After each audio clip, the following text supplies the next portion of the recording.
First item on the agenda is rules of procedure review related to tributes, resolutions, and proclamations. There was a memo in your packet as well as an updated rules of procedure.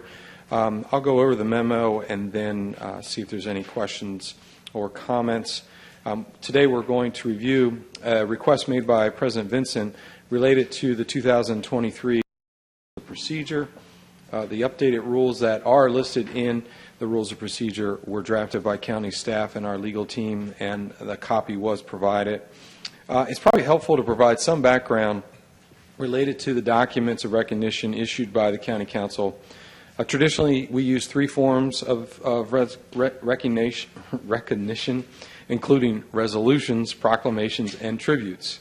By code, resolutions are akin to ordinances, and they require review and approval by a vote of the county council. However, unlike ordinances, resolutions do not require a public hearing. Alternatively, proclamations and tributes are often issued by council in recognition of exemplary services or momentous occasions. Proclamations and tributes do not trigger council review and approval. However, there are times that council is not aware of the issuance of a proclamation and tribute.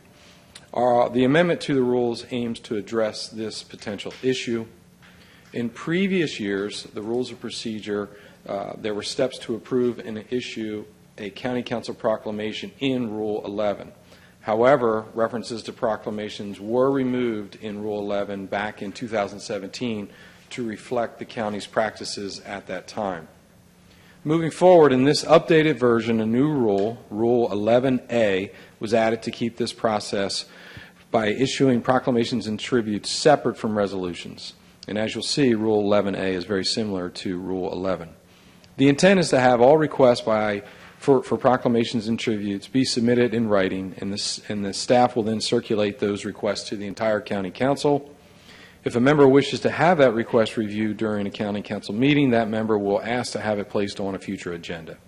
At that point, the council will review and approve or disapprove the proclamation or tribute. If no member requests to have the proclamation or tribute placed on an agenda, that document will be processed by staff and issued accordingly.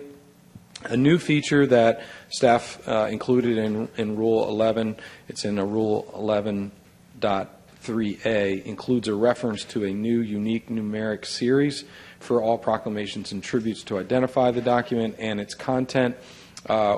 We're taking that idea from the General Assembly.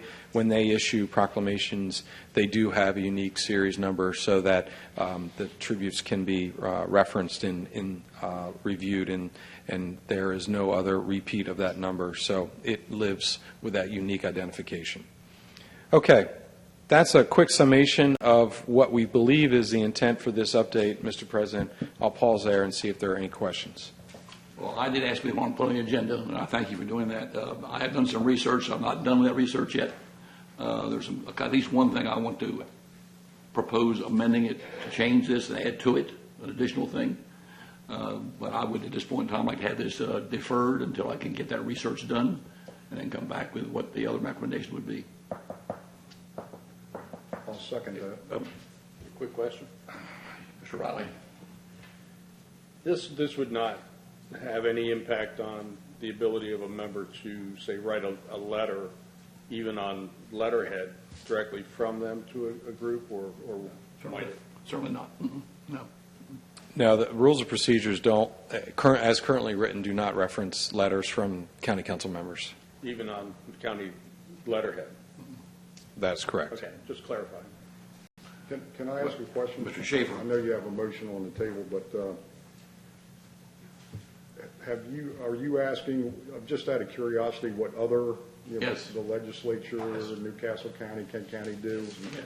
It just seems that, and believe me, it's no big deal, but it seems to me that this is just making it much more cumbersome for staff. I'd rather be working on putting together a transfer of development rights ordinance and finishing up our master plan development ordinance. Sure. And getting those things finished instead of worrying about proclamations. Well, that's why I'm doing the research. Okay. Not staff, and I'll have that done in the next couple of weeks, I would hope, and have answers and come back with a recommendation to make an addition to this All right, and great. then we'll see what everybody wants to do. So, I seconded your motion. is that, will you make the motion? Yes. Motion, Mr. Raleigh, second, Mr. Schaefer, to defer. Any questions on the motion? Take a vote, Mr. Schaefer. Yes. Mrs. Green? Yes. Mr. Hudson? Yes. Mr. Riley? Aye, yes. Motion carried. Next, Mr.